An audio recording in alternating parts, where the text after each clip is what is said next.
ଉପକୂଳ ସମାଚାର ବାତ୍ୟା ସୂଚନା ଉପସ୍ଥାପକ ଶେଖର ଦାସ ଅବପାତରେ ପରିଣତ ହେଲା ସୁଦୃଶ ଲଘୁଚାପ ବାତ୍ୟା ସହିତ ପ୍ରବଳ ବୃଷ୍ଟିପାତ ସମ୍ଭାବନା ପଶ୍ଚିମ କେନ୍ଦ୍ରୀୟ ସଂଲଗ୍ନ ଉତ୍ତର ପଶ୍ଚିମ ବଙ୍ଗୋପସାଗରରେ କେନ୍ଦ୍ରୀଭୂତ ବାତ୍ୟା ଅବପାତରେ ପରିଣତ ହୋଇଛି।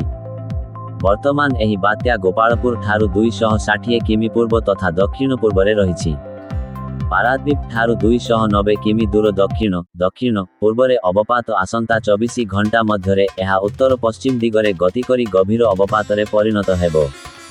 ଉତ୍ତର ଓଡ଼ିଶା ଏବଂ ପଶ୍ଚିମବଙ୍ଗ ଉପକୂଳରେ ଗଭୀର ଅବପାତ ହେବ। ପରବର୍ତ୍ତୀ 2 ଦିନ ମଧ୍ୟରେ ଗଭୀର ଅବପାତଟି ପଶ୍ଚିମ ତଥା ଉତ୍ତର ପଶ୍ଚିମ ଦିଗକୁ ଗତି କରି ଗାଙ୍ଗେୟ ପଶ୍ଚିମବଙ୍ଗ, ଉତ୍ତର ଓଡ଼ିଶା, ଝାଡ଼ଖଣ୍ଡ ଦେଇ ଛତିଶଗଡ଼ ମୁହାଁ ହେବ।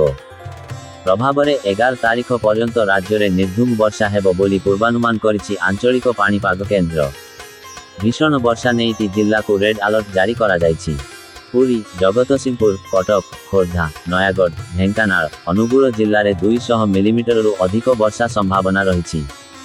ବର୍ଷା ସମେତ ଘଣ୍ଟା ପ୍ରତି 40ରୁ 50 କିଲୋମିଟର ବେଗରେ ବହିବ ପବନ।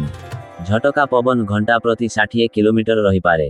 ପ୍ରଭାବରେ ପାହାଡ଼ିଆ ଅଞ୍ଚଳରେ ଭୂସ୍ଖଳନ ସମ୍ଭାବନା ରହିଛି।